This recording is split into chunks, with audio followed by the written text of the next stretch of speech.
I'd like to call the meeting to order at 7:03 p.m. We're going to start with the salute to the flag. Please rise.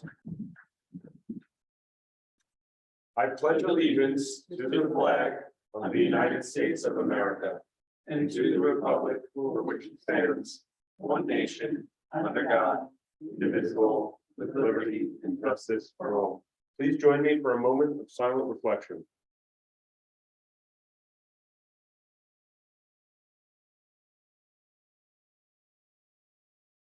Thank you. All right, sunshine law notice. In accordance with the provisions of the Open Public Meetings Act, public meetings may be held in person or by means of communication equipment to include streaming services and other online meeting platforms. This meeting is being held in person and through the Zoom meeting platform, being broadcast from Borough Hall, 748 River Road, Fairhaven, New Jersey. Public participation for this regular council meeting of September 19th, 2022 is available by call and phone number or through web conference Zoom. Members of the public will be on mute until it is time for questions or comments, which will be announced. At that time, the public has the opportunity to question or comment by phone or through Zoom by the raise hand button and will be called on at the appropriate time. Notice of this meeting was included in a schedule of meetings, which was adopted by resolution number 2022-13 and sent to the Asbury Park Press, the Two River Times, the Hub, and the Star Ledger on January 6, 2022. Posted on the Borough website, the bulletin board in the municipal building, and has remained continuously posted as required in the statute. With adequate notice having been given, the Borough Clerk is directed to include the statement in the minutes of this meeting. Allison, may I please have a roll call? Council members, Prisoner Keith, Cole, Scott, Here. McHugh, Here. Neff, Rodriguez. Here. Thank you. We're going to move right into workshop, starting with the renewal of the chicken license at 444 River Road. Does anyone have any questions? I do, Mayor. It comes to my attention that the homeowner is selling the eggs at his property. And my question is, was that part of his original approval that he could sell the eggs, or is it just something that he decided to do? Was it prohibited? Was it granted? I believe Mr. Vikiak is here. Welcome. Bonjour, chicken farmer. Hello, so I have questions. It's kind of a little understand for myself. There's nothing regular. So I'm not sure what the question is. I just was brought to my attention that you were selling the eggs, and my question was, is that something that was either granted or was it prohibited from the original approval that the council gave you last year? I don't think it's either or. It's not a business. It's my son who has a few more eggs. Either we give them to the neighbors, we try to sell them. Was that in the ordinance or the permit process? Is there something that dictates if they can't be sold? Or I don't recall the approval process that we addressed that, and as far as the ordinance goes, in the small sales like that where people will do, something in the yard that's free, I'd have to. this isn't an everyday. No, Occurrence when you have a bit more eggs, it's kind of a minimum stand. Right. It's not supposed to be for profit. We've had other homeowners, we've had chickens, and they were specifically asked about that and told that it should not be for profit. So How does it, just real quick, how does that work? You put them outside your house and you just leave them there, and then if people drop money off, and what are you charging to? Depends how many you buy. I think it's a bit more expensive than what you find at the store, because the eggs colors are really nice. Also the flavor is very different. I mean, I don't see the difference, but some of our neighbors absolutely see the difference. The color of the yolk is very different because they are free range. How much we charge? I think it's $5 for some. No questions? Any more? The last time we spoke with you, there was discussion over the numbers of chickens that you had. Yes, How many chickens do you have now? 5. Okay, and it's gonna stay at 5. Is that talking about? Meaning you're not gonna get more. I'm not getting more. Right. There are predators who could eat some. You know, they're conflicted, but I can't guarantee it. So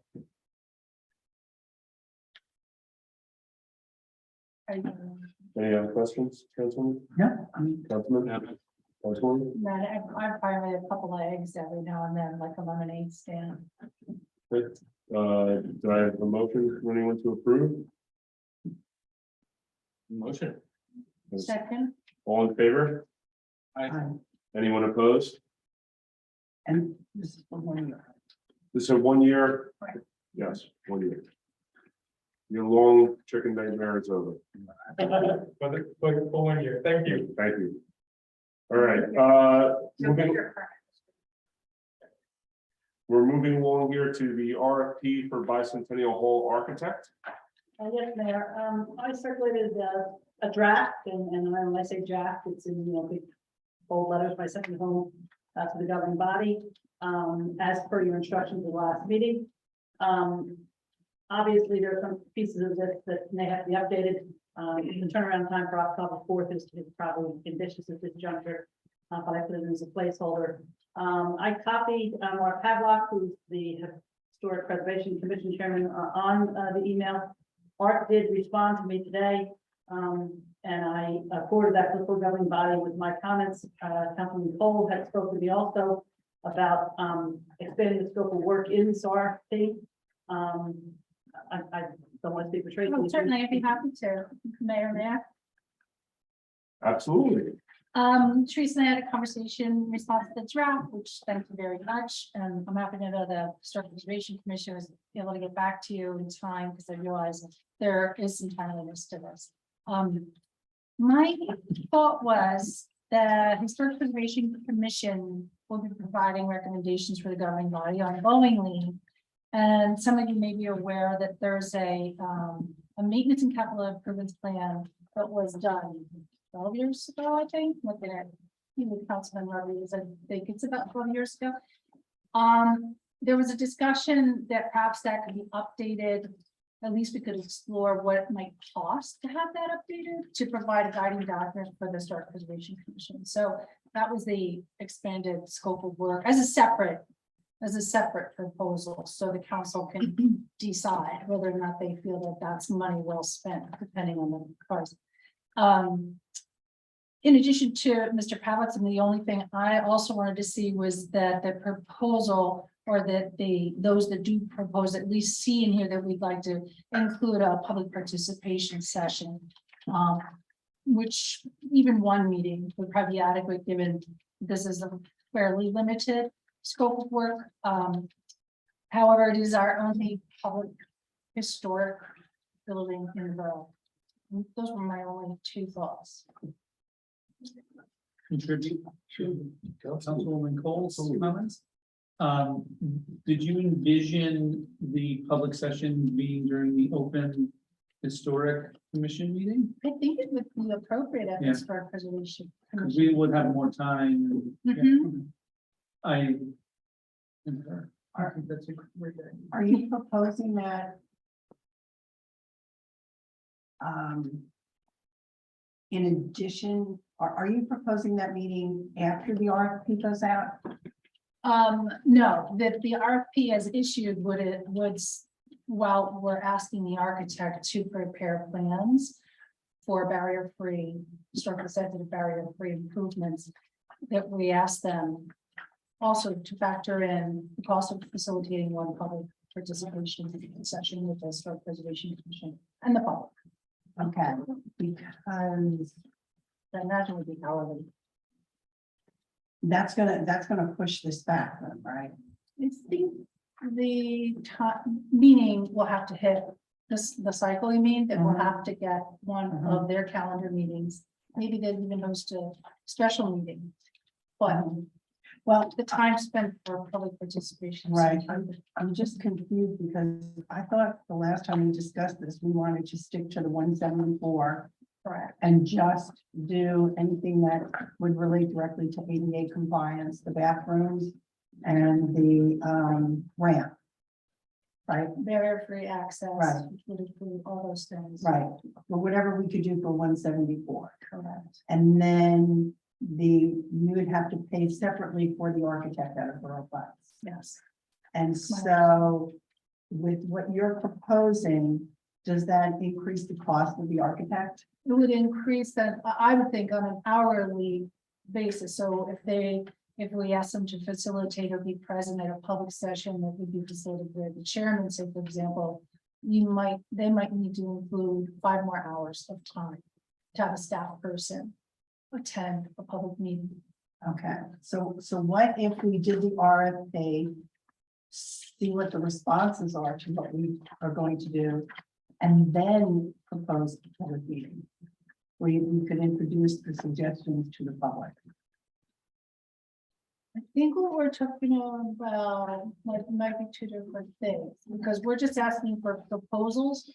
So that when we get responses to this RFP, it will say, hi, I'm so-and-so, and I will do these things for you for this price. So we want to include in there that they should plan to participate in public session. Are you proposing that we spend more than 174? 174 will cover the cost of The ramp and the bathrooms. the Awesome. construction, but the process, the hiring of the professional services would be That's all right. something that governing body. I'm just trying to keep us within that 174 without any more expense other than the cost of the architect. But if we're asking the architect to go beyond the scope of what we originally approved, it's all going to be more expensive. We want to go beyond the scope that was approved because that's the only thing we're using them for. I drafted specifically and actually put in there that we need to stick to the 174 and maybe make recommendations. If you want me to add a section that says optional services and list out, public meeting with the Historic Preservation Commission and our catalog term, update to before my time, but to the original building assessment to kind of give an eye. I think what they're looking for is they're looking for what needs to be done, in what order, and how much it's going to cost. Yeah. That document is now fairly old and some of the work has been done, but it'll prove useful in guiding their recommendations, which council has asked for. But I could list those 2 things under optional services, and then you'd know what you're spending for them separately if you so desire. I'd rather keep it optional. I'm fine with that. I will update the RFP and I'll incorporate those things and take Art's email today and then I'll resend the draft as soon as possible, and hopefully we'll get that. You saw the listing of people that I did. that I was going to send them to. Mhm. If there's no one else that has a recommendation, I didn't see Art came back with anybody else either. I think it's a fine list. Or do you advertise it as well, or just send it to? No, I did generally just email directly to the firm. Okay. You know. You don't see a reason to, as there a journal or a special? Sometimes you'll see them advertised on legal municipalities, but this is kind of specific, it's a niche, and I'm not so sure it's worth the cost of an advertisement to cast that wide a net. When we have, I think there was 5 solid recommendations there, if I recall. Or So, and I'll look at the calendar and I'll try to make the turnaround time like 2 weeks, depending on what day of the week it falls in from when we 2 put it out. weeks? To give them to put in 2, their 3 weeks, weeks. maybe 3. I'll look at the calendar and see what seems to make sense. Everyone good there? Good. All right, moving along, we're gonna go to improvements to 3rd Street Phase 2, project presentation. Engineer Gardello. Good evening. As you know, we received a JDOT grant for $240,000. It was for the improvements to 3rd Street, which is a phase 2. In your packets up there, I left you 11 by 17, the design plans that I put together, there's 7 sheets in total. If you turn to page 3 and 4, those are the roadway plans that we probably want to take a look at.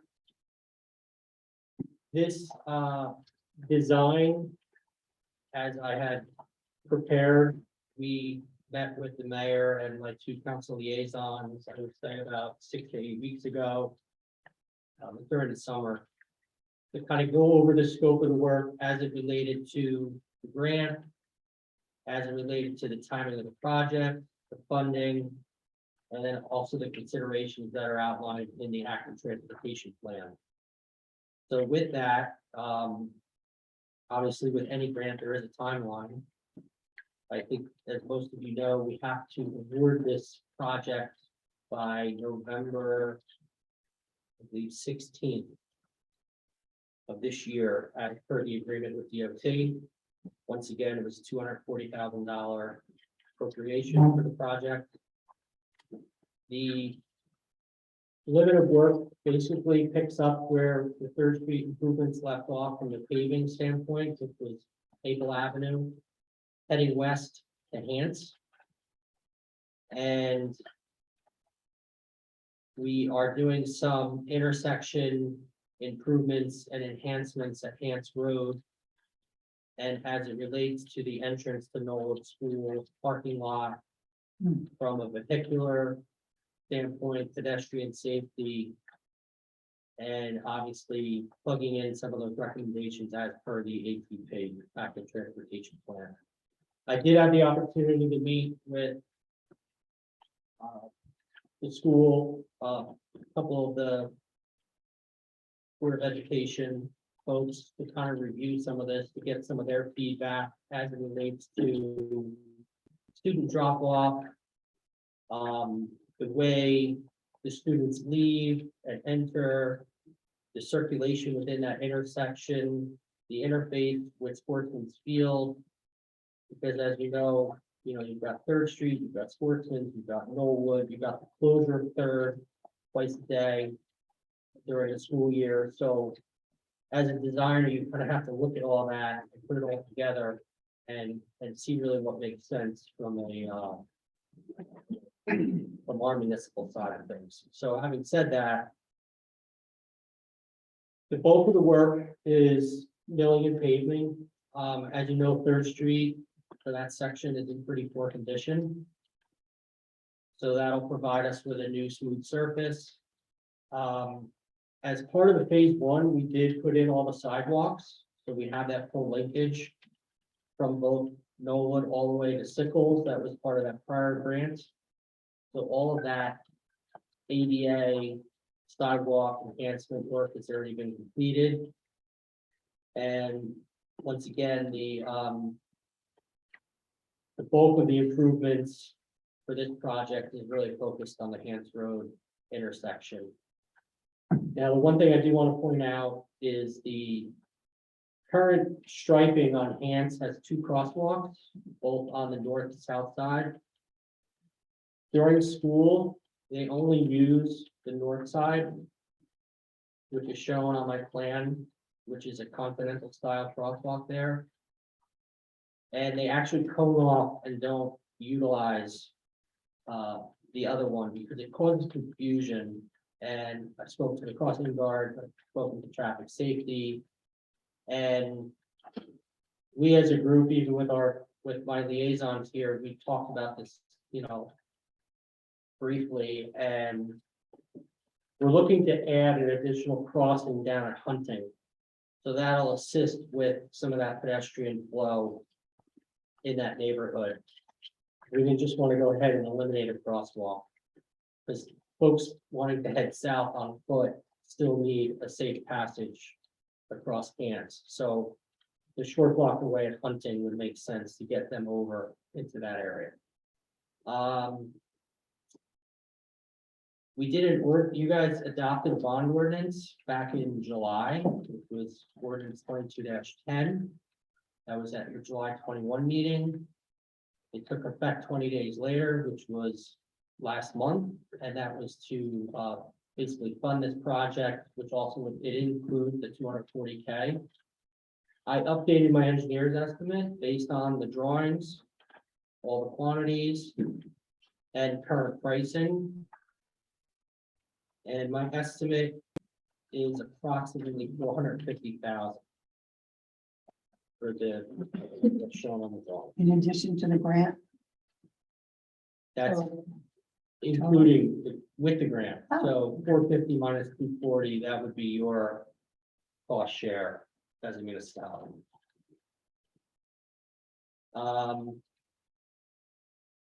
Once again, we're looking to find, these are substantially complete. The next step would be, I have to finalize the specifications, the bid documents. I'll be working with Borough Council too, because we need to rewrite some of our front end specifications, also with finance. Regarding some of the new rule changes. And then everything needs to get submitted to DOT.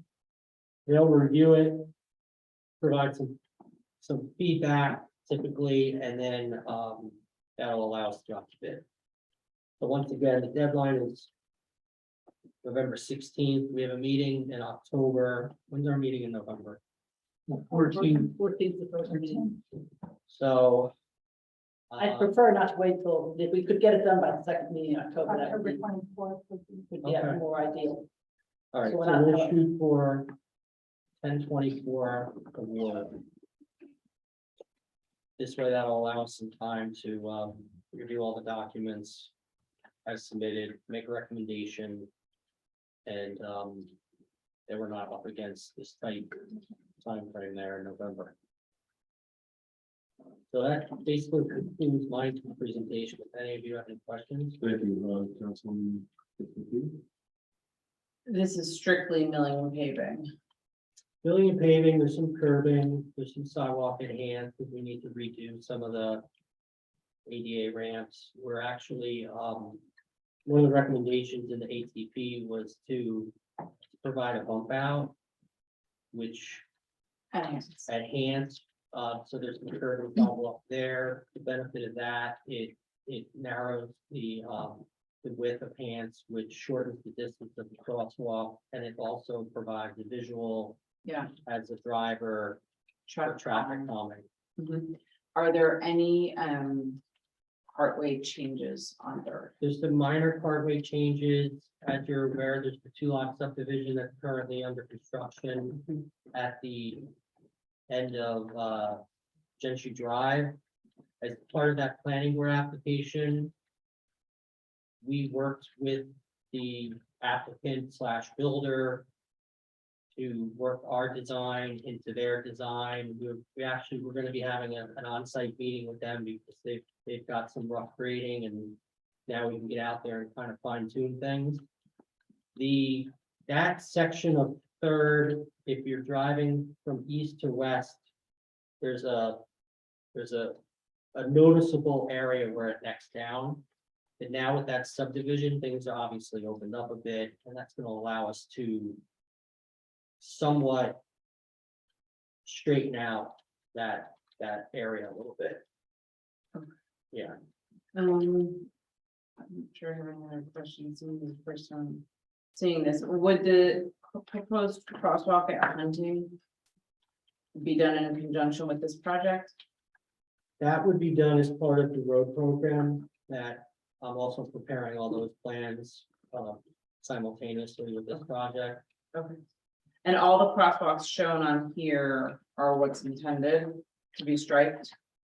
Yes, the crosswalk on there, they're all pre-existing. Oh, okay. We're changing the type. We've been switching over, especially in and around the schools in the downtown, to that. They call it a continental or international style, rather than just 2 lines on the pavement. The white, Yeah, big white blocks? yes, Okay. But not the red and white no decorative in this area. thing, okay. And I guess my one comment or thought would be, is there a way to add an additional crosswalk at one of the intersections along Third? Because you go from Hance all the way to, it looks like Cedar without a crosswalk, and then after Cedar, there must not be one until beyond Maple. Maybe, I think there's one at Church, at the top of the hill, right? So I guess, yeah, that would be my ask is additional crosswalks. So, you know, Yeah, the challenge is there's no sidewalk on the north side from Church all the way to Hance. The reason there's no sidewalk, there's just no right of way. It's not, the property lines are essentially right at the edge of pavement or curb line. I do agree, it would be nice to try to work a crosswalk in, try to, you know, in the Allen Street area, you know, to get them over to the park. The challenge is we got this perpendicular parking that backs out off the Third, which in my opinion is a project for another day. And, you know, we looked at it, but then it starts unraveling very quickly because you start touching and redoing something and you really need to dive into it, do it right. And the grant won't allow us to extend that much. So it's tricky where to put that crosswalk. As you know, you got the newer house adjacent to that parking area, so, you know, it's something we can look at. We did add the one though at Cedar, that one did not exist. We added that one at Cedar and Third when we did phase 1, and that was a nice improvement. But I think until we decide what we're doing at community center and the community center, and even DPW for that standpoint, because that was kind of tying into, if you remember the original design with that parking lot along Third, and we're gonna tie all that together, and we're gonna do all that, but that kind of took a back burner. So where were you? What were your thoughts? I don't know that I meant, yeah, I don't know that I had an idea of where I would put one. I think it was just what I noticed. I'll take a look. Yeah, looking at these for the first time, if there's, you know, and I hear what you're saying, it's fair to say. Finding out what's happening at community center fields might make sense first, because if there's going to be a natural fence opening, which I believe there is one there. But you know, maybe that's the place for the crosswalk, I don't know. Or maybe it's shy of or next to the parking, so you're not, but again, you don't want to be backing into a crosswalk. So there's a lot of variables. I'm just seeing this for the first time, so. You know, I think. Your suggestion and guidance on that issue would be We'll helpful. take a look at Yeah, it. I appreciate it. It's a valid point. It's definitely something we looked at in the beginning. The challenge too is you don't want to introduce a mid-block crosswalk. You theoretically want to put it at an intersection. Yep, that makes sense. So, all right. And my only other comment would be, but I think it's a little premature, is that we need to navigate when the work will take place, obviously. But I think that's a conversation once we realize that, you know, when does the work need to be completed? I know we have when it has to go out to bid and then when the work has to be done. We've got some time. It's the challenge is when you bid a job, especially in this current market, you can't pull off the contractor too long. Where if we bid it in October, it said we're not starting to June 25th. But I can tell you, we did the last phase while the kids were in school. Obviously, PD worked with us, the contractor worked with us. And then during the day, we know the kids are in school. So we're out there working while everybody's at work and in school. Where in the summer you have, you know, you can look at it both ways. Sure, Really. yeah, I don't know if there's a way to bid it to happen while there's a break or vacation, or I don't know, just We're gonna have to Throwing coordinate ideas with out there. Norwood regardless, Yeah. because of the improvements at the entrance there. Right. The bulk of that concrete work is over there. The milling and paving operation is probably a week at most, week and a half tops. So it's not this long duration. Right, right, so You know, maybe on we could Church put Street. it sometime when school's closed, or at least there's some part of a break to minimize the disruption to the traversing to and from school. We tried to do that with Willow Street, but then we found other municipalities already had those contractors plugged in for Maybe we can get ahead of spring it this break time, or. yeah, so Right. maybe we can do that. Maybe we could be the ones, right? Yes, Let's we'll- try. We will continue that Great, conversation. thank you, Rich, I appreciate it. And the chief usually helps with that too. Yes, of course. I'm supportive of this. Thanks for your hard work. Thank you to Councilman Cole and Councilman Hugh for the hard work on this as well. Looks thorough. The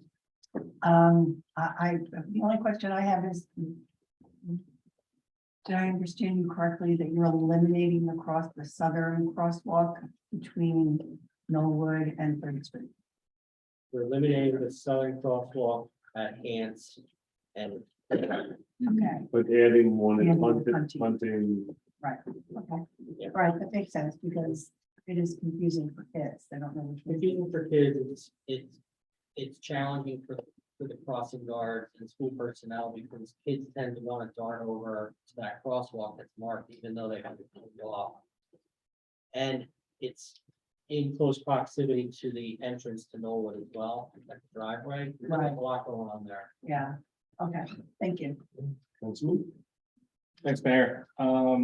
You know, Councilwoman Chris McKeeve, I think you brought up a good opportunity for a crosswalk at Gentry with that new construction happening. That might be, you didn't consider that one.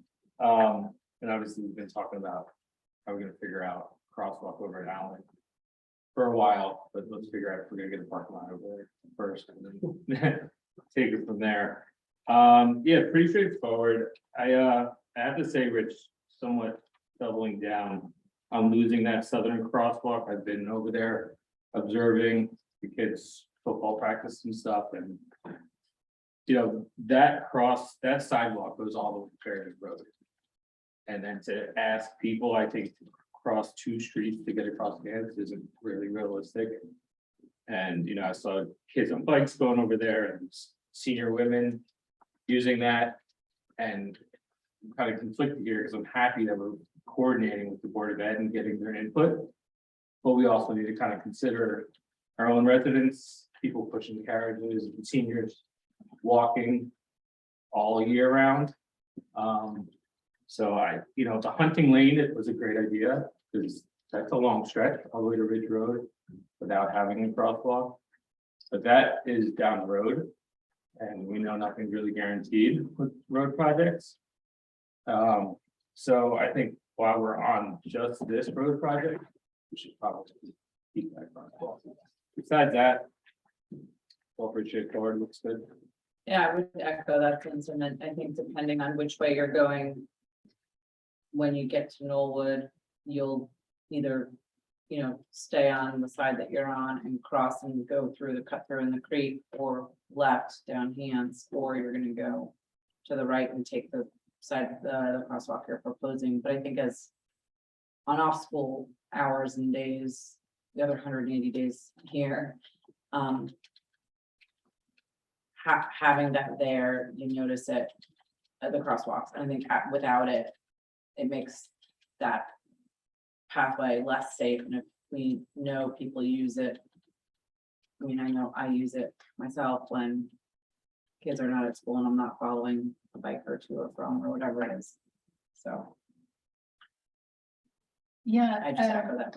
I just have one quick thing is, obviously that bump out on Hance is great to kind of skinny up that street as a calming measure. But just the radius, you know, with like the big SUVs and stuff like that, should that be an issue coming in? Yeah, I showed a 15-foot radius more than adequate. Okay. You can go smaller actually, but given the nature of the two streets, the 15 works. Yeah. Thank you. Councilwoman? Thank you, Mayor. We did spend a fair amount of time on this. I certainly understand the rationale and the thinking through the plans as we're looking at it now. We weren't happy with this, although the options seem to be fraught. The idea of losing a crosswalk in principle seems counter to kind of the way we roll in Fairhaven. But also we're sensitive and mindful of the school's predicament in managing the pedestrian circulation, particularly at school closing and opening. However, that isn't the rest of today and the rest of the year. There's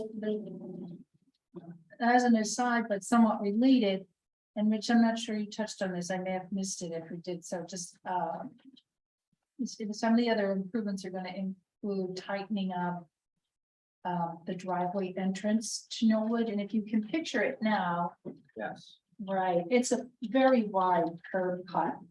And it takes in the length of that first parking space. So that whole condition there is going to get quite a bit safer. More clear where that pedestrian activity is separated from parking.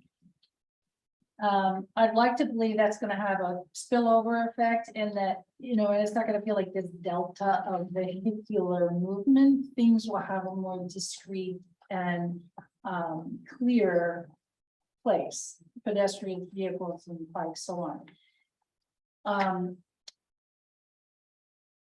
I do wonder about the wisdom of losing this crosswalk. I know you're conflicted about it too. We wrestled with it. And because we're still talking about it, it seems to me we need to look at it. Adding a curb cut and getting a crosswalk in there, at least it preserves that east-west pedestrian flow, given that we don't have really, we have what, 2 north-south pedestrian crosswalks along the length of 3rd, and that's just not enough. We know that. I agree with Councilman Keefe on that. And we have 2 intersections the length of 3rd, so there's not going to be any intersections. We're going to hit driveways and front yards, and we don't have a sidewalk on the north side. So we have a set of complex variables, but this does go from Berryville Road all the way down to Hants. It's an important pedestrian connector, and to break it at that point feels like an inconsistency. I would almost say, rather than using this permanent infrastructure improvement to manage a school crossing situation, what we want to do is put the right infrastructure in place and then enhance the school crossing.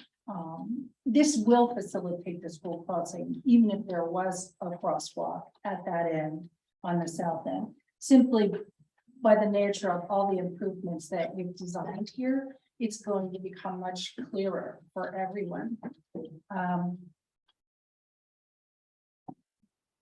I think we need to do the crosswalk there. I agree with Councilman McHugh. I can't see a reason not to, because I know that the crossing guards are capable, and that the lack of clarity that exists there now will be cleaned up when these improvements are in place. Hopefully making their job a lot easier. Yes, No, I understand. Believe me, we looked at this too, Nick and I, and obviously we talked about the citrate length. I think cleaning up the entrance is going to be a huge movement and impact, especially as pedestrian. So maybe that will enhance that flow a little better. And yes, it's simply putting in a marked crosswalk. If it wasn't marked, people are going to cross there anyway. I think so too. And I believe as the law reads, you still have to yield to them. It's not, or stop for them. It's not, you know, there's plenty of locations in Fairhaven and all over New Jersey that are, not every intersection forms. So, The other thing I would add, which is the generous bump out that is designed on the north side, is an invitation for pedestrians. Even if you're, even if you're walking the length of Third, that generous amount of, It's gonna widen out there, yes. yeah, and so it might naturally fall to pedestrians to cross and again, facilitate that school crossing. What we could do is we could show it and for whatever reason we decide otherwise, we don't put it in. Mhm, It's mhm. paint and And a I curve. need to reconstruct the whole intersection anyway, so putting in depressed curve and a couple ADA ramps. is no big deal. So I'll show it and then, we'll at least bid it that way, yeah. Thank you for your work on this. Thanks. Thank you. Just noting that the resolution is on tonight's agenda to authorize going up the deadlines. Moving along, public comment on agenda items. This is for agenda items only. Please stand and identify yourself by clearly stating your name and address for the record. Please try to observe the time limit of 3 minutes. And anyone in the audience? Yeah, less than a minute cover. Good evening, Drew Law, Borough, 77 Cedar Avenue, Perry. Just a quick question out of curiosity and then a potential observation. Is there any improvements in the plans for stop signs on the Third? New stop signs? Yeah, so it's a significant cut through, right? There's 7 intersections between Fairhaven Road and Hants. And I don't think I know that Third and Cedar is a lot of speeding, especially with the fields right there. Police done a great job putting up like the signs and whatnot, but if we're making improvements, I think we should put some consideration potentially into So new stops, like meaning in change the addition. flow of traffic and add a stop sign? where Yeah. We don't have one? Correct. Along Third Street. Along Third Street at one of the intersections. Make it like a two-way, three-way. Yeah, be a three-way, yeah, exactly, it's Cedar and Third. I just know it's been a huge issue, especially as I've lived in town for 2.5 years there, so I just offer that. I see Rich shaking his head. We're not proposing that. You know,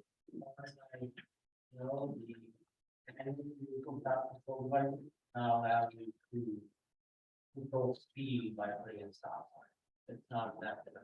Like what Rich said exactly correctly, that's always our intent, right? Like. Sure. That's what we actually have to confer to actually take a look to see if any of that would make sense on one of those streets. We're actually looking at that right now.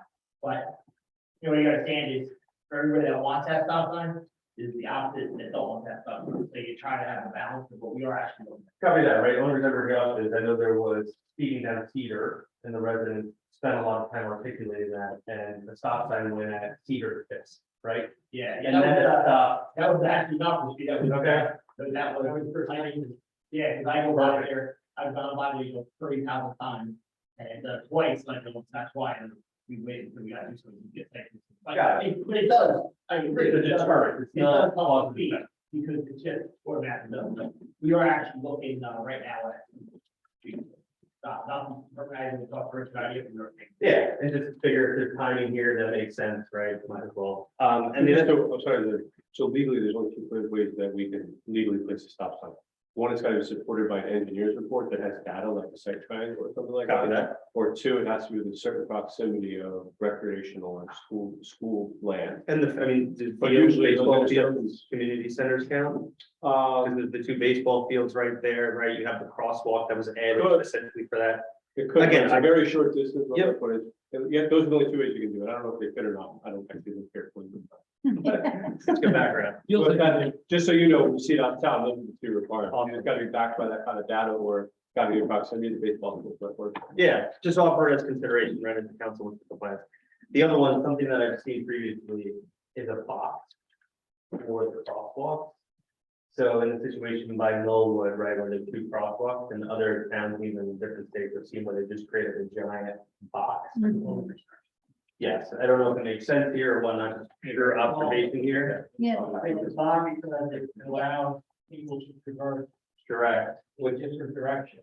What usually happens when the crossing guard is not there, which I would say is probably majority of the time, right? Crossing guard there twice a day, 180 school days out of the year. I just offered as an observation, The light for has to suggestion. all the lights have, they have that red there, but then all that you have to have the traffic study that says you can have the light red there. But Yes. just so you know, it's not a light. Exactly, That's right. the requirement. Totally get it. just bringing up a potential need in the town, and if we're gonna make an enhancement, so we could kind of map back Good to. example of that is Dr. Parker, Yeah. Dr. James Parker Boulevard stays red for a period of time and the pedestrians want to see it in operation. Yep. Thank you. Thank you. Anyone else in the public have a comment on agenda items only? Mayor, can I just ask, or Council, so it has to have a light, to have, Because The it's. box for is there? the box, there has to be a traffic light there. I've never seen it without a traffic light. I'm not an engineer. Have you ever seen it without a traffic light? You have to stop traffic in all directions. Yes, and it's typically in more of a vein like not in a residential neighborhood. I think so. It's like that. No. Gave you the go off. Yeah. But no one else in the public? Carolyn, can you just move up to the table and say that they're hearing people better when they're. Thank you. Carolyn Ferguson, 7 Colonial Court. I see the restaurant ordinance is on the agenda. Did that just get added today, I guess? No. No, it's been there. And like this is. I've just, you guys are gonna explain to us what's happening now. Is something new happening? I think this is my opportunity to comment on upcoming agenda items, right? Okay, so yeah, I just, of course, would be interested to know what the changes are and what's the new thinking or. So that will be explained as we come up to the item. Sure, I can do it now. You must do it now. Okay. So, legislatively, the amendments to the Borough Code, the actual code book, have remained the same. What the governing body desired, to create a factual record in the recitals of this issue over the course of the decade, to explain their reasoning for making those legislative changes. So predominantly, the revisions from the last time you saw this ordinance are all to the recital. And they go back to the 1970s about litigations of McDonald versus Fairhaven case, all the way through the master plans, codifications, and then traffic study and all the way to today. Okay, So their revisions really are substantive only as to the record of the legislative history. The code is the yeah, same. I have. For the new, I definitely want to get. Okay, And I would just offer, so for what it does, at least in my reading of it, is it provides context. Which was one of the big things that was difficult about just a definition. A definition never stands on its own. It's a term that needs to be nested in certain context. And the arc of the story here in Fairhaven is that Westwood was prohibited. And this documents essentially the arc of that clear prohibition.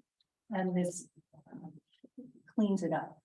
okay, and you know, I remember the restaurant committee, the memo that came in from Hire and Gruel. We felt like it supported a number of the concerns that Fairhaven Business Association has been raising. I just was wondering, to what extent that was taken into consideration. They raised concerns about the impact on some of the businesses we currently have and possibly value. So I'm just wondering what the council, what the reaction was to that, how you took it into consideration for this.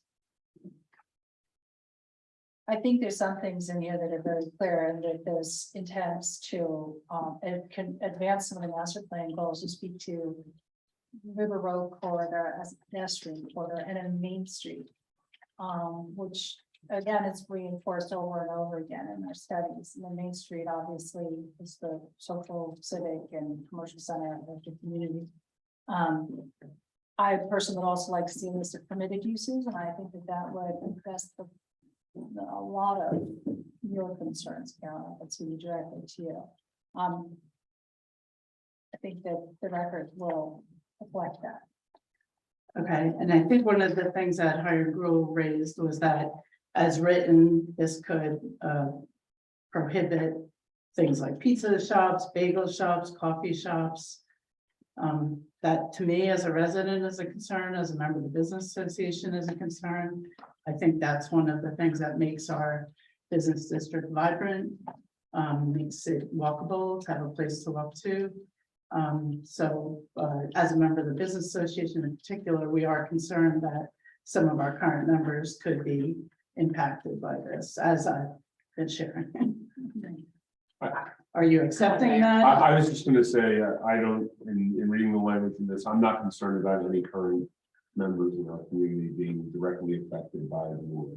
Yeah, the memo from Higher Grove named businesses by name that they thought would be affected. So I hear your concerns and I understand that, and reading the definitions that are as they're drafted. I can see how people can reach those conclusions, hiring rural professionals, etc. Part of the process that you probably know better than I do because you sat in it, right? You sat through the restaurant committee.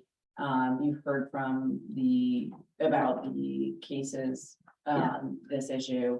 And, you know, our professionals have vetted a lot of this, right, in terms of legally. Right. And so I'm not saying that to downplay Hiram Girl's concerns. I don't want to dismiss them. And I also, you know, and I'll get back to that in one second.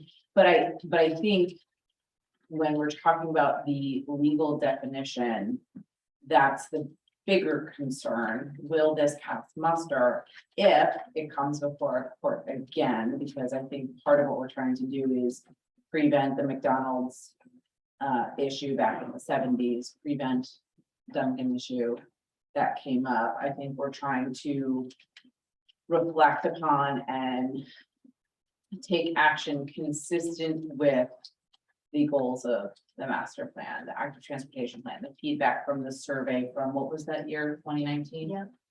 2019, to put forth ordinances that reflect that. To go one step further, though, in not wanting to dismiss what Hiram Girl is saying, I think to Tracy's point, that if we do outline permitted uses, and it might not happen today, but I think that there's an intention to continue refining, right? Nothing's perfect. Law is more of an art than a science, and we may need to continue looking at that, both the structurally, right? When you write laws, there's usually a definition section, and there's the actual ordinance that implements the definitions and expounds on them. You know, so there might be more work to be done here, is my point. So I don't know if that helps or gives you enough feedback. But obviously, you know, this is something that's been on our minds, been working on for a really long time. Ultimately, it's a living, breathing document that we can change, we can pivot, we can massage it to make it better as time goes on. We're trying to make improvements here. And we realize that those improvements might not be 100% positive at the end of the day. If they're 95% positive, we can take that last 5% and figure that out after the fact. And we will have shown progress for the borough area at that time. That's the goal. Mayor, if I could piggyback on that, at the end of the day, this is just a piece of paper. It's going to be interpreted and applied by the people that live here on the land use boards. And the one thing that I noticed, you know, I don't live here, but I did read a lot of stuff over the last couple of months. And it's people who live here for apparently decades are pretty consistent in what they want, what they see as an intense use and what they don't. Remarkably consistent, as a matter of fact. And so, you know, I don't think anyone up here can guarantee it's going to work one way or another, but I can guarantee it's going to be interpreted and applied by people who live here and appear to really know what they want and what they don't want. Yeah, I would also contend, I'm sorry. Yeah, that the survey, you know, one of the things the survey said is that the people value the business districts and they want them healthy and vibrant. And, you know, you can interpret things different ways. But if we now have a business district where small restaurants are not able to come here, you know, it's going to be a big impact here. And to say that they'll just go to the land use boards is something that we've been complaining about for a long time. That doesn't prove successful for a lot of our members. It's extremely expensive, uncertain with regards to time and cost. So it's a concern we've been raising for a long time. I would just ask that the permitted uses follow on extremely quickly. And even as part of this. Because, you know, we think this is very important and we think it's important to the health of our business districts and to making this a nice place for all of us to live. Yeah, I appreciate your advocacy on behalf of Business Association, and I know that's part of the reason we're part of the committee and you've been paying attention for a long, long, long time. Yeah. I appreciate that, and you know, I think the mayor's right. We can't guarantee this is gonna be perfect or, you know, work out for the right move, but it's progress. We know what we had also doesn't work. So we need to move in a direction. And again, at least from my perspective, I think proceeding to look at permitted uses will make a lot of sense and will help further define this process and move it forward. I also have a lot of confidence in Nick Perchinsky to be reviewing these applications underneath these ordinances. So, you know, I'm hopeful that this experience will also lend itself to what is absolutely a difficult job. And really, when we talk about Duncan as being a problem, we didn't want to recur. That was something that was primary in my mind. But to me, that was caused by a lack of clarity in ordinances. And as you know, that's why I have a concern about this ordinance just not being very specific. Yeah, and I think that's why the permitted uses paired with an ordinance should hopefully make a clearer picture, not a muddier picture. Thank you very much. Thank you. Thank you. Is there anyone else in the public that has a public comment on agenda items only? Teresa, is there anyone? Go ahead, Liz. You can, Hi, Liz McNeil, 193rd Street. So I actually had raised my hand also to talk about stop signs because everyone sort of between Church and Maple, all of these houses have been really concerned for many years now about there being a lack of stop sign at the top of the hill. So heading east on 3rd Street at Church Street, that's the very top of the hill. There's kind of a blind spot there as you hit the ridge, as you get to the top of that hill, and having an opportunity to stop and make sure that there are no little kids around is something that we're concerned about. And then the other part of the conversation that we've had is, you know, echoing what the gentleman was speaking about before, the traffic on 3rd Street goes really fast. And if there was another stop sign on 3rd Street, inevitably that would help slow down the traffic just a little bit. So whether that's at Cedar or at Church and Maple, Church and 3rd, you know, that it would work either way. But those are the 2 points I wanted to make in light of the fact that we're doing these improvements to 3rd Street.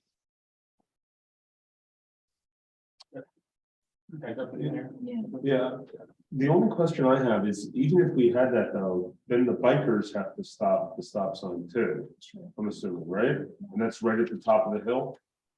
So they're going up, they stop, or they're going down, they stop.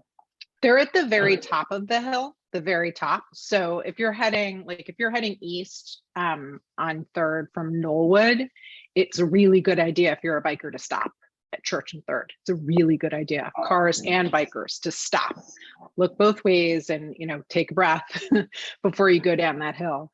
And same for the other way around. I mean, it just would make a lot more sense to be, most kids do stop anyway, because they've got to the top of the hill and they stop. And it becomes kind of a gathering point too, which is actually another level of concern for those families in this area that have little kids. You know, there's a lot of little kid traffic right there. And I've seen cars that aren't accustomed to driving. I know that they're not accustomed to driving across 3rd Street on Church from the look on their face. When there is no stop sign, they have that, oh my God, you know, that, oh, there's a car that's turning here and doesn't have a stop sign, that moment. So anyhow, it's both things. It's both the security of the little kids at the top of the hill, and the families at the top of the hill and the kids who play on 3rd Street, but then also just the fact that having another stop sign on 3rd Street would slow down the traffic. Councilman McHugh? Thank you, Mr. McNeil. I was gonna ask, because when Drew was talking about the stop signs, I witnessed cars kind of stop there anyway because of the crosswalk, thinking that there was one. Yeah, right, exactly. And then when you started talking about line of sight, I understood there is that because of the hill, we don't really see what is coming. Chief, can you chime in? Was that one of the intersections that your traffic safety officer was looking into? We were really looking at, multi-seater, but we're not looking at all third streets. Okay, because none of it's outside of scope of work. Yeah, but- it grew up, I mean, put the stop sign. you know, Before or after the street cape would get affected, that much affect the sign, right, but we're looking at that whole street, and again, it would have to fit the criteria. Very good, make sure. Mhm. Yeah, I just. Coming over that hill, it's pretty hard to see down sometimes, especially coming up, you see some of those cars fly up the hill. Yeah. My kids aren't staying to the right and yelling at them and, you know. There's a bunch of kids. And they're right just- there, so they land. Yeah, I mean, that's the other thing I would chime in and just say that there, you know, the constant struggle with Third Street is that because it's closed off for pickup and drop off, kids ride down the middle of that street at all hours, at all times. Everybody who has to drive on Third Street knows that. And so that also is a perfect example of what I'm talking about. Great. Thank you, Liz. Thank you. Very public, so. No one else? All right. Thank you. We're going to move along now. May I have a motion to approve the September 6th regular and executive session meeting minutes? Motion. Second. Allison, may I please have a roll call? Councilmembers Commissioner Keith, Yes. Cole, Yes. Koch, Yes. McHugh, Yes. Rodriguez. Yes. Thank you. Old business, hearing and adoption of ordinance 2022-14. Amend chapter 2 by adding subsection 67, third-party payroll disbursements. Do I have a motion to open? Motion to open. Second. All in favor? Aye. Anyone opposed? Anyone here that wants to discuss that in any way before I ask the public? I just had a brief question. Section 2-67.3 C. Chief Financial Officer is hereby appointed, the approval officer. Is. This is probably a Teresa question. Do we want to enumerate the assistant CFO as well? Or is that intended to strictly be the CFO? And I only ask because of the interlocal. I think it's more of a CFO function, Okay, quite frankly, and, you know, we don't have any problem with interfacing with the CFO. She's available to us. no, I know. I just wasn't sure if that was something that we were able to handle with the assistant CFO or not. That was my only question. Anyone else? Just a quick question, just given the recent hacks last week, is there anything in the language, and whether it's in the adopted language or elsewhere, to talk about like cybersecurity requirements of the third party entity, specific to protecting like our residents and the people working for us, like their data? Just top of mind with the hack of Holiday Inn, where they deleted all of that, they got their third party vendor, there was another hack, I forget where it was, the third party vendor, I think Slack. But I just raised that as just a question, if there's been any thought there. Well, on the payroll vendor, you know, there's no residents involved. You know, I'm not an expert on cybersecurity to speak to what Prime Point currently has in place, but they're a very reputable third-party payroll provider. Yeah, just kind of asked if it be included in the analysis and just understand what they're. I thought that was part of the RFP when was trying to find. When we initially appointed them, yes, as it relates to this ordinance, I'm not certain that it belongs in this ordinance, but it was part of the review process that we went through. Okay, so it's been addressed then. Perfect. Okay. Anybody else in the public? Come on, Teresa. Anyone? No, sir, no hands Okay. raised. I'm gonna move to close, motion. Motion to close. Second. All in favor? Anyone opposed? Okay, do I have a motion to amend? Motion to amend. Second. Allison, may I please have a roll call? Councilmembers Commissioner Keith, Yeah. Cole, Yes. Koch, Oh, I'm sorry, yes. Yes. Rodriguez. Yes. All right, new business, council committee reports, starting with finance and then borough facilities, Councilman Rodriguez. In Councilwoman Neff's absence, I'll take finance. We have not met since the last council meeting. So there's no report to be had. And then on facilities, we actually have a number of conversations led by the mayor that have not been briefed to the facilities committee at this time. So the facilities committee has not met, and we may meet before the next council meeting. Thank you. Thank you, Councilman. Moving along, personnel, Councilwoman Christopher Key. Personnel remains extremely busy. We are interviewing for a few different roles. Everything's going very well. We have a new crossing guard being appointed tonight. And I will also add on to my report that the Fairhaven Field Natural Area Committee is meeting. I'm trying to find the date on my calendar and I can't find it. We just moved the meeting though to October 12th. Thank you. That's what I thought it was. Somehow it didn't make my calendar. I'll add it now. So anybody who's interested can join us then. Lots of things happening and shaking in the natural area. And I believe that completes. Carolyn, is Betty Ann aware of it to put it up on our website? Yes, we just, Because I know she was asking if I can her name. yeah, we just her to take it on because we. Yeah, she took it off, but she wasn't sure. Thank you. I just want to add that the oak tree that we talked about that's at the driveway did not need to be trimmed by JCP&L. If it was concurrent between Bill Brooks and JCP&L, it'd be years before it impacted the wires, and that's just going to be. Excellent. Thank you, Councilwoman. Planning and zoning, parks and recreation, Councilwoman Cox. Thank you, Mayor. Tomorrow night, the planning board is going to meet at 7:30 in person. And the main part of the agenda is to consider the proposed ordinance 2022-15, commonly known as the restaurant ordinance. So it has been sent to members of the planning board and will be subject to discussion tomorrow night. Our next zoning board meeting is on October 6th, again in person. Parks and recreation, the town campout is Saturday, October 22nd. The Halloween parade will be Sunday, October 23rd. And information concerning these two opportunities can be found both on Facebook and Parks and Recreation website and the town website.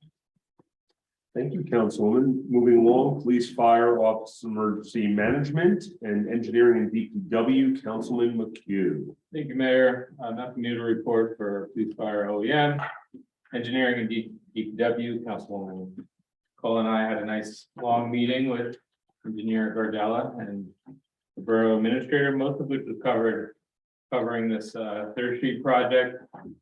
But we do have plenty of other projects, the queue, Hunting Lane was brought up, micro projects, sidewalks throughout, Hanson Cooney, and is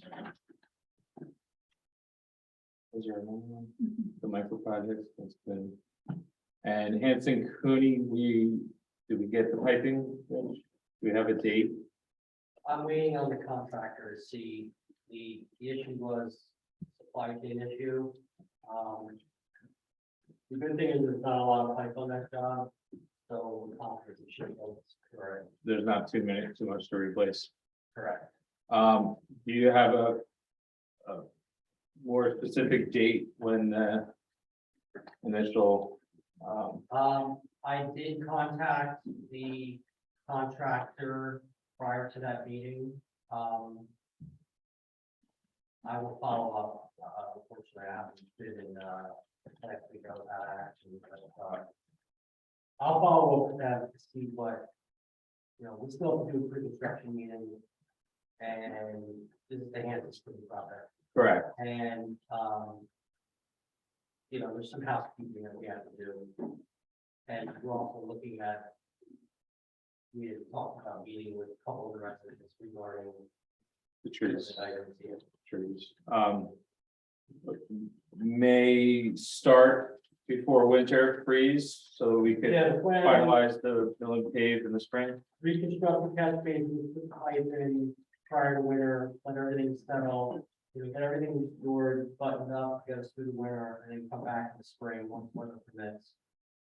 And then So I suspect by next meeting, you'll have pre-construction meeting done and a better date for the residents. Yeah. Awesome. That's it. Thank you. Thank you, Councilman. Borough Communications and Community Outreach, Councilwoman Cole. Thank you, Mayor. We begin where Councilman McKee left off and just say from the outreach and communications standpoint, we will coordinate an announcement to community in particular neighborhoods that might be impacted by construction, so that they'll have a heads up and understand what is going to be taking place in their particular neighborhood. So stay tuned for that. Along the same lines, we've done some brainstorming and a little fun rebranding. So look for our constant contact to come out, newly named the Borough Buzz, featuring a friendly little bee. Who will be helping to spread information and also hear from the community. We'll look forward to seeing Mr. Buzz. Will it pollinate ideas? Exactly. Exactly. So we're gonna have lots of fun with him, and I hope the residents are as excited about Mr. Buzz as we are. Did I notice on the contacts when I received those emails? It's like, hi, Mr. McHugh in Zone B. Is that new? That is. That's awesome. So little big is like, that's gonna Yeah. be huge going forward for people. We really have to give Betty a shout out. I'm on target like that. Yeah. But- So, as residents, when we brainstorm on this stuff with our prep staff, you know, we're the first ones to admit, we don't know our zones, like, or I knew it at one time and then for some reason I forgot. We don't know why, but that's what happened. So Betty has made great efforts to try to help us understand, remind us what zone we're in, and also the timing and the sequence of the work that DPW is doing, particularly brush, followed by street sweeper. This is very important. I'll just put in a plug. Everything that's left from the street goes to in the catchment and out into the river. So the less it stays in the street, when it's picked up by a street sweeper, the better for the health of the river. We can do our part that way. So let's see, that's the buzz for now. Stay tuned. You should be seeing him come out next week. The Environmental Commission hosted a terrific meeting. My compliments to Nick Borchinski, who was there to provide an overview of various elements that are considered as part of the New Normandy potential improvements there. We had a representative from the American Littoral Society, Zach, overlooking his last name.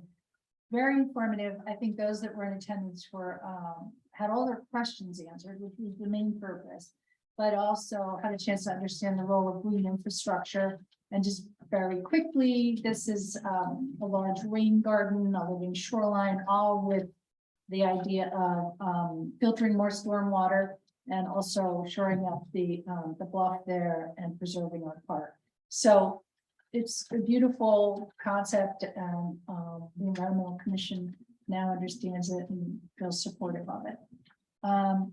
The green team is hard at work. There is, I have to make a bit of a plea on their behalf.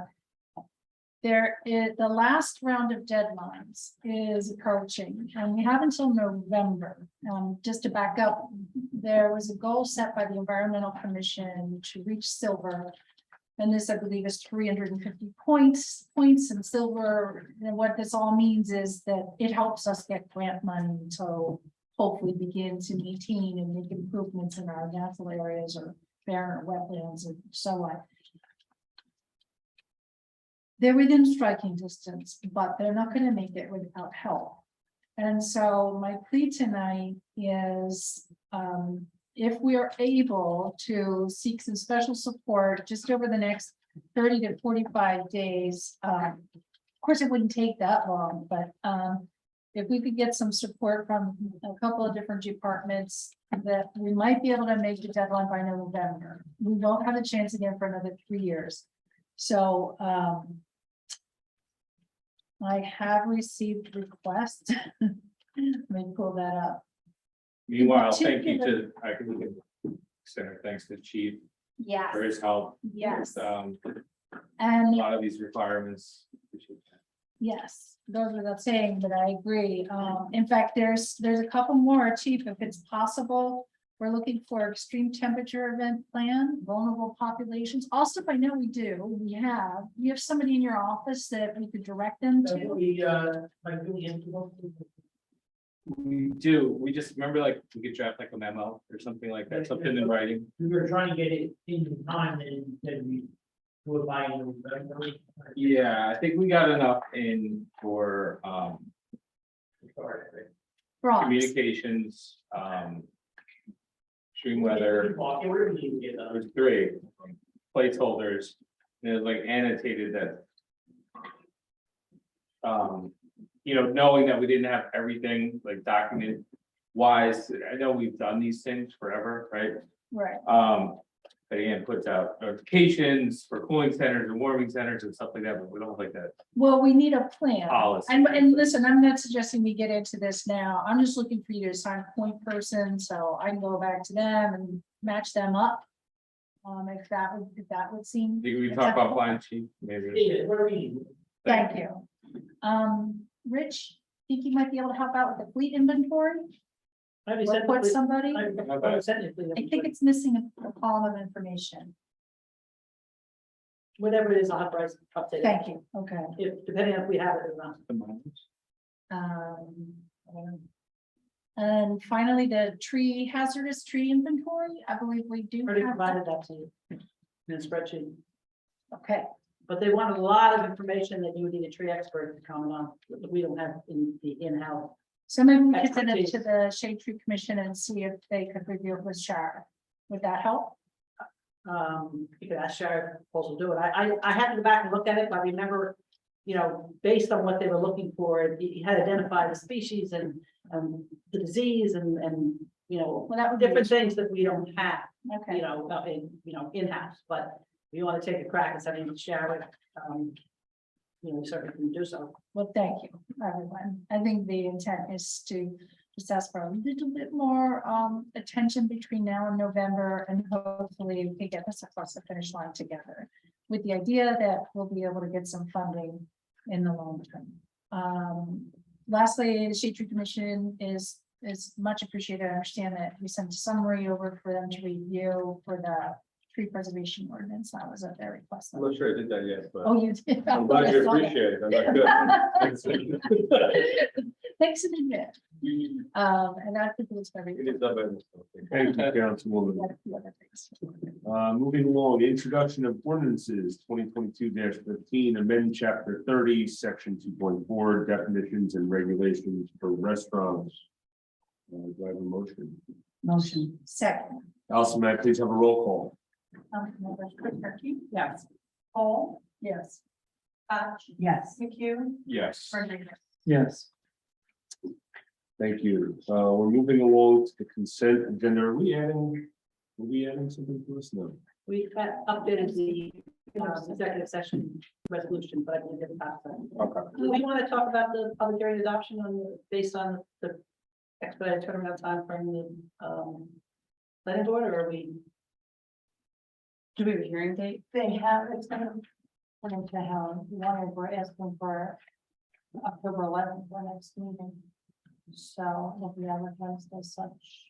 Okay. I sent the ordinance to Sandy, she forwarded to the members, we'll discuss it tomorrow. Yeah, they all have a copy of it. Great. Quick point of clarification.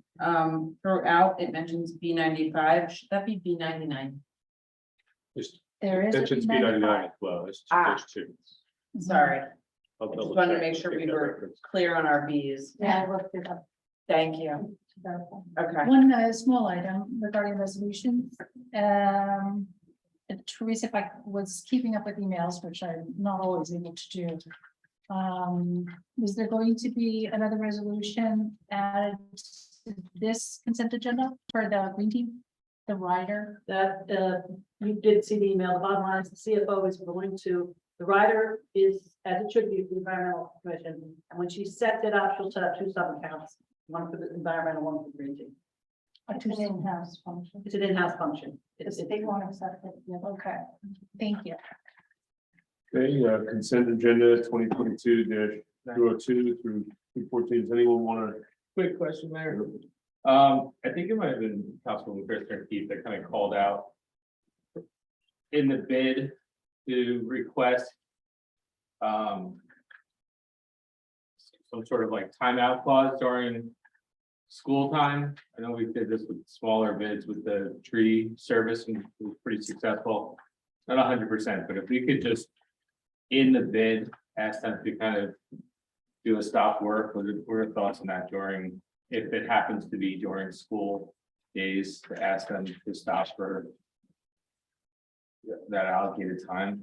What are your thoughts on that? Does our ordinance prevent them from doing the work anyway? Chief, or no? No, it doesn't, but I think that, we've got to get it ordered and, Rich is doing a good job talking to the contractor, that's what we want. We got to decide exactly what, like, if they're doing curbing, they can do that. While the kids are coming and going, it's not complicated. But the paper, we're going to have to look at maybe, I want to say, if people are hurtful, and maybe that's something you have to do at night, or maybe do it on a weekend or something, or when the kids are out, but I think to put that in the day, what time to work, not, it could be a half day, it could be that day, we're off, but I think we can manage that easily. Once it's awarded, which we had before, when they did the other part of the street before it was open, and we were able to get them to stop and I just have this picture that I saw at the top of Third Street with a bucket full of concrete going into a truck and kids, they were not stopping. It was 15 feet over there, full of concrete. And it was concerning. For what? When they were doing the road? Phase one. Yeah, but I think we did a good job when we got hurt. I believe that is pretty safe. I can't exactly be talking about there, but I don't think, trying to put that in there, the time and stuff like that, we have to work with them on a day-to-day basis. And we have at least 2 officers out there all the time. Well, some days you got 7, kids are coming. Like, so we made sure those kids were safe. We run around or whatever. It was still out. I don't know. And then the other thing, are we going to stage the concrete in the Brush Running site again? We did last time. Is that going to be in the bid? Or are they going to remove? This is a substantially less amount. I think in that particular case, just to keep the project moving without the need to fill a dump truck and then have the contract to go out and concrete. It made more sense to use that site as a staging area so they don't come back. Yeah. Get off her. To see those track bulldozers full of concrete going down William Street. We don't anticipate. I mean, it happened one time. I would just suggest not staging any concrete in the Brush Garden site and have them remove it all. That needed. Well, they did remove it all, just a matter of whether they did it, We'll stage it in the Brush Garden. It's not to mention the wear and tear on William Street of the tracked bulldozers, I guess. They weren't big ones, but full of concrete in the bucket. Going down William Street. It was slow, loud, wear and tear on the street. Well, it just creates an additional burden on that area of town. Yeah. So, just, I don't know if that is in the bid, you could stage on our property or what, but we just remove that. There's such a small amount of concrete on the particular phase, I don't see that being an issue. But like I said, on that last phase, the bulk of the project is concrete work. And the challenge is when the contractor only has so much equipment. They fill a dump truck, then they have to truck it out to the tip hole, wherever it's going, the mass. The turnaround is like an hour and a half. So that would mean that a truck would be turned, so you can continue excavating. So. And you're running a dump truck through concrete through the panels. It allows us to keep the project moving on Third Street for that particular project. But then you're moving concrete twice. Yeah, so, get another truck, figure it out, don't store it there, that's what I'd say. Any thoughts? No, I would echo that sentiment if we can avoid that extra step, because then it's a one truck in and one truck out. in an area that's already getting lots of trucks in and out. I don't know, there must be another way. I'm sure they do these road projects where there's nowhere to stage it. I don't know. I think that we should consider the alternatives. Particularly if we're already concerned about the safety of, kids on bikes. There's no guarantee this isn't gonna happen during school time. Already, a huge concern. So if we can prevent additional trucking, especially of materials, I think that makes a lot of sense. I'd really like to see us push to try and do this when the kids are not in school.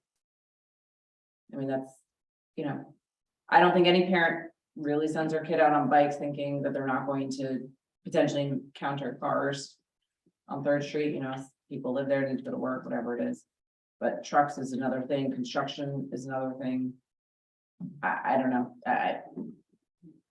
if we can put it somehow in the bid package that it needs to be happening. I'm sure the contractor can find additional guys. I don't know if they really want the job or they don't bid it, or maybe they bid higher because they need to hire an extra crew. I'm not sure, but I don't know. Does anybody disagree with that? I'm not gonna I don't know. I'm disagree. really hard pressed. I'm not saying I'm gonna disagree. The part that I would ask the chief though is, are we better off when they're in school? Because at least it's a controlled, Well, you know what hour they're going down the street and you know what hour they're coming back. First Street's very unique because obviously everybody uses that street, right? But I do agree, where it's like, you kind of know where they are for 60 hours, right? But 3rd Street is unique. I don't think, I think it's 50-50, like it would make sense to do it during summer, it would make sense to do it school. Any other street, I would say, do it different school, right? But that street is unique, but we did manage it last time. It was difficult. It was difficult managing it, but we made sure there was no kid that got hurt. It might be dangerous anytime. Rich, how long is this project? This project is gonna be much faster than the park. The majority of it is milling and paving. Like I said, you're looking at 7 to 10 days of milling and paving. I bet they can mill that road in 3 days and pave in 2 days.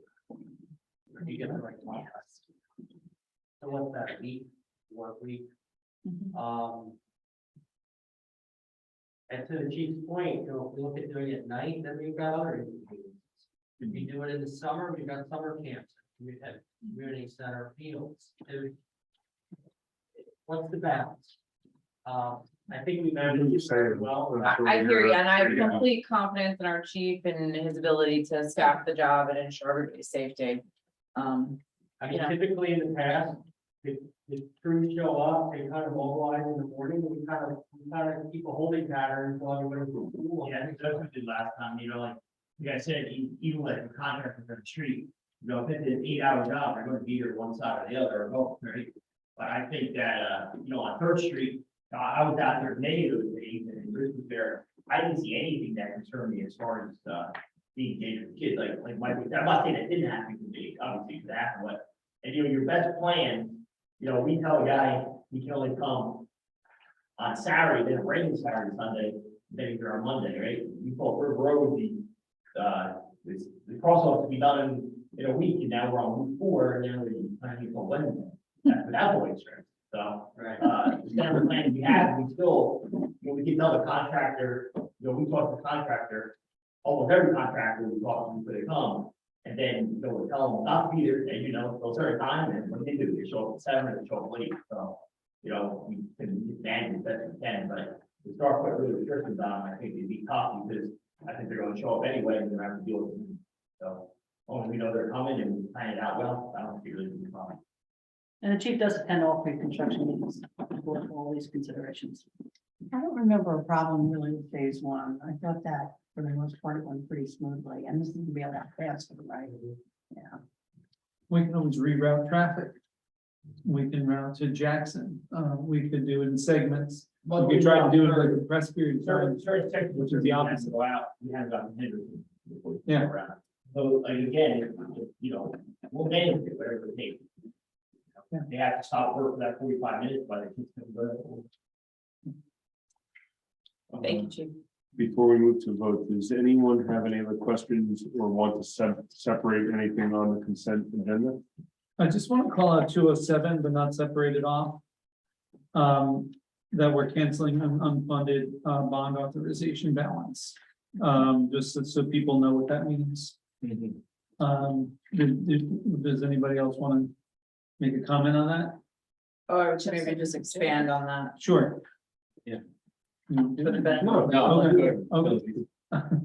So we passed a bond ordinance in 2018. And this goes back to some commentary that folks had made in previous meetings about understanding or maybe lacking an understanding of how ordinances work and whether you're spending the money or not. So we had authorized the issuance of in excess of $3 million. We did not take down that money, and now we're canceling that ordinance because we, as a council and the governing body and as a community, decided that we weren't going to purchase property on the road. And so now we're putting that to rest. It's purely administrative, but it's not something we were going to exercise. So I just want to point that out to folks that we're not spending that money. Yeah. I just wanted to jump in with a couple of questions. 2022-208, there's a couple that mirror image this. Request permission for dedication by writer for a commission trust fund. In this case, it's the Environmental Commission. And the PD. Yes, and the PD is the other one. Maybe Greg or Teresa, can either of you explain this? I'll be happy to. The state of New Jersey only allows certain trust funds to be set up. They have to meet certain criteria. And these particular ones, the borough has a variety of them that have been priorly approved, but we did not have one set up for the Environmental Commission / Green Team, and we did not have one set up for the police department. So this is the actual form of the authorization the state requires. Once that's done, we send a copy to DCA, and the CFO will actually set up the account, and when the donations come in, it'll be allocated to that trust fund. Is that like the same trust fund that the Natural Area Committee has? Yes, National Air Academy has one already. And Rec has one as well? Yes. And the shade tree. And Shade Tree. Okay, so then I think just for the benefit of the public, please correct me if I'm wrong. The borough receives the money. We must go through the borough's procedures and policies to then spend it. However, it is earmarked for those specific resources to go to that dedicated commission, board, whatever it might be. Okay, thank you for that clarification. On authorize advertisement for receipt of bids for improvements to 3rd Street 2022-2011. Will that incorporate some of the changes and or discussions that we went through tonight, Rich? Yeah, the purpose of my presentation is to roll out the drawings, show you the design, get your feedback. Okay, And then in this particular case, because of the deadline, we wanted to do the resolution tonight as well. okay, And that allows me to finalize everything based on tonight perfect. and wrap it up. Okay, yeah, I just want to make sure that the discussion will. Yeah, I have one. Perfect. Okay, that's what I assumed, but I didn't want to assume. Thank you. And there were, and then I just saw that there was an amendment to exec session. Okay, great. Anyone else? We're good? Do I have a motion? Motion. Second, Allison, may I please have a roll call? Councilmembers Christie, yes. Cole, Yes. Yes. McHugh, Yes. Rodriguez. Yes. Thank you. Do I have a motion to accept the August 2022 department reports as submitted? Motion. Second. All in favor? Aye. Anyone opposed?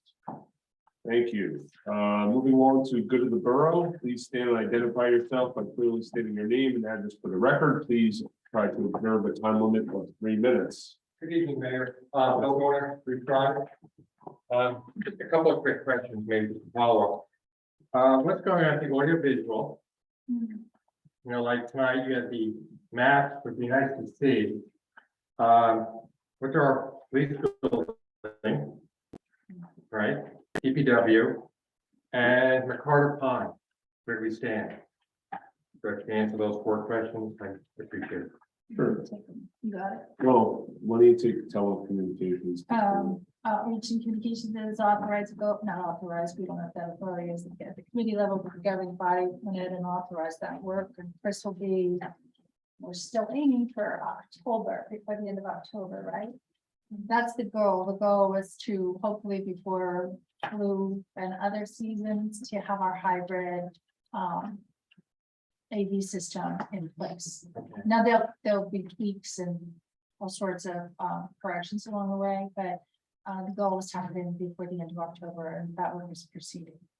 Thank you for bringing it up. It should have included in my report. On McCarter Pond, just in the consent agenda there, you'll see that we awarded the engineering service proposal to a Viking. For the hydro rating, so that's moving forward. Well, when you say that, is he doing the engineering, or is that when the work is starting for that project? No, this company is doing the engineering. So when do you think the project's gonna start?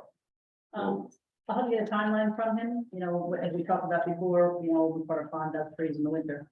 Right, So, wow. I'm not so sure we'll get it done prior to then, but as soon as I send in the award, I'll ask Peter for an update on what he thinks is a reasonable timeline. Okay. Police and DPW, both buildings. I know it hasn't been on the agenda, but we've been, I would say, accumulating information as far as options, how we want to go forward as a governing body. I would say that's probably the best update I could provide you right now. Now, on your agenda, you have old business. When you bring up stuff on the new business, coming to the meetings, it's like, okay, new business, but then it dies.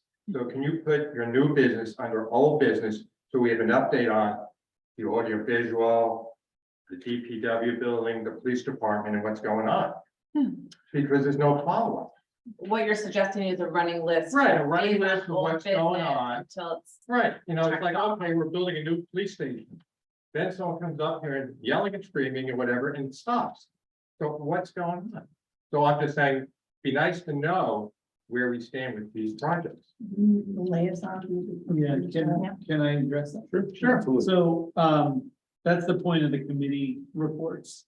Both with, DPW and the police department, work's being done.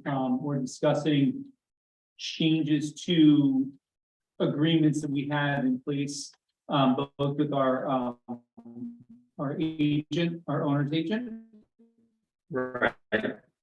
And also with our architect and planner. And so to that end, Mayor Judge completed or relate to the facilities committee. Right, but my point is, during your report, you never mentioned that. Okay, and that's the thing, is in other words, I'm waiting for your report. Well, I don't have any. This is going on with, yeah, but I don't, I'm a resident, it's like, okay, we're building this building, but I'm not getting any information from the governing body. So I'm just saying, let's have a little transparency and tell us where we stand on these projects, That's good. all right? I mean, that's, Yeah, I didn't have a facilities report. so- I know, but the thing is, it's like, we thought we're gonna spend $20 million on a new police station and this and that. Well, it's nice to know where we stand. That's all I'm saying, and are we gonna do it, we're not doing it, see what's going on, blah, blah, blah. Thank you. Thank you. Anyone else in the public go to the borough? Carolyn Ferguson, Central Code and Court, just a couple of follows. The ordinance for the restaurant, ordinance, is that available electronically to anyone who's not here? It will be. Text me, asking for a copy, they want to read it. Well, here, yeah, you want to find. No, I have electronic. Sure, People in the audience are asking to Oh, me. I can email it to you. Thank you, that'd be awesome. And Okay, the community appeal money, as you know, I'm the chair of the natural area committee. I just wanted to, we've had some questions about that money, and I just want to confirm that. We think the intention of that money is that the borough pays what it normally pays, and that money's kind of this for extras. Is that a fair? I wouldn't spend community appeal money from the natural area unless the natural area folks requested it. Right. Yeah, so I just want to confirm, I think that's the spirit of it, right, is that it's for extras beyond what the borough would normally budget for these things, okay. And then I just want to share some news from the natural area. We did have a meeting with some representatives from Monmouth County. 3 people came out and walked the park with us. We were joined by Nick and Dave Carl. The Monk County people were super helpful, super informative. Our real intention was to form a relationship, to begin that. So we feel like we have that kind of underway, and that was a big step forward for our committee, was to make some sort of connection with the park system. And I unfortunately could not attend that, but they did provide some really good feedback as well that we can use both for natural area and other green spaces in our town. So, And I shared that with the governing body. yeah. Oh, that's great. Excellent. Yeah. Good. Yeah, they gave us a lot of good advice. Would that be useful for the environmental commission to review? I have notes I'll be happy to share with Thank you, you. just notes I took, so. Yeah, I can forward it to you, but I think Teresa did send it to 30 notes. You might have I it. have it. I was just sort of seeking collaboration. Yeah. Yeah. I didn't want to forward it beyond the governing body until, I didn't know if your committee was getting back with recommendations or what do you want to do with the information before we brought in other entities. But whatever, Yeah, it was just the first step to try to set up a relationship. Okay, thank you. Thank you. Anyone else in the public? Teresa, anyone I on? have, Susan O'Brien has her hand raised. Let's see. Go ahead, Susan, you can talk. Hi, Susan. Good evening. I just want to say, somehow I'm getting feedback, excuse me. That when somebody stays in the audience and talks, I don't know what the hell they're saying. So could you ensure that when somebody's responding from the audience, that they step forward? Because I missed I missed a lot of what was said. Well, specific to what? Because the speakers were coming closer up. Were you able to hear them? Oh, yeah. Okay, Much so it's more clearer. like if Rich was replying to us, you couldn't hear him as well. Is that what you're talking about? Or Right, the chief? yeah, right, exactly. Everybody needs to step forward. Anyway, my concern is I attended the last zoning board meeting. And as you know, there's a requirement that neighbors be notified who live within 200 feet of an applicant for a variance. And it turns out that the list that they use for notifications isn't up to date. Is that a manual update or an automated update that happens? It's generated by the tax assessor's office. I don't know We which. get this information from the county system and there was a glitch. Greg Hutchinson reached out to the county when he had heard. And they were having an issue that they were working on. Like a one. Unknown to Greg. But apparently it's way out of date. That I gathered from that meeting that I attended. I think they may have been using an older version as a glitch, Susan, but the tax assessor will follow up with the county. And we'll have a new program, right? Help with that. So it's supposed to be automated? Not necessarily, run through the. I'm sorry? I think she froze. It's supposed to be automated? Yes, he does have a program that coordinates with the county. I don't know what the actual glitch was. I know he was looking into it and we'll certainly follow up on the 200-foot glitch with him. So maybe that's the fidelity council, just because I was at the meeting. Better step up. That's good. Yeah. So if you can hear me, can you hear me? Brian on the phone. So there were 2 pieces of this came up from a legal perspective. The applicant legally just has to rely on that list, so they're absolved of the completeness and accuracy. So that was one piece. The second piece was that this case in question, the list was outdated by 2 years. So those were the 2 data points come up, and multiple people, and I think Mike Irene as well, was taking note as well for potential follow-up. So just giving you guys some. Right, they reached out to Greg. Yes. And he got right on it that following day. I just wanted to make sure that it came to your attention also. Thank you. What was the nature of that? Anything else, Susan? There's a variance. Nope, that's it. Thank you, Susan. So they Anyone can- else, Teresa? are upset. Claudia Brady? Claudia, Hi, Claudia. you can talk? Did I unmute? Yes, Claudia. you're Yes. on. Okay, super. Thank you. I just have a couple comments. I heard a lot of pedestrian talk regarding Norwood and Third Street and the traffic. And I just want to stress that I hope there's enough consideration for bikes, because when you close Third Street, having had relatives that lived on that street, the kids think they own that street forever. I remember saying that 2 Absolutely. years ago. I just want to say it again. And then there was a reference to Hans Cooney project. And I went back because this was referenced a couple meetings ago that the plans were on the website. The plans I saw on the website were previous to the special meeting that was held regarding Hans Cooney. So if there are final plans, because the community spent a ton of time talking about that, and you devoted a lot of time and a special meeting to talking about Hans Cooney. If there are final plans, can we put them on the web? Can we see them through the borough site? Are they different? We have, I don't recall what's out there, right? You can talk about it here. So Claudia, we will Yes. check. I'm gonna speak on behalf of Teresa, Richmond, feel comfortable, because they want the most accurate plans up there as well. Right. It was the one I saw a few weeks ago, or maybe a month ago, was dated previous to the special meeting. And since the special meeting puts sort of like caveats on the plans, I wasn't sure they were the final, and I don't think it addressed the tree report. So that's all I'm asking for. You spent a lot of time on it, and the community did too. You're right. Thank you. Thank you. Don't see any hands up, sir. No? Okay. We're gonna be moving towards executive session. No action will be taken. Time is 8:50 p.m.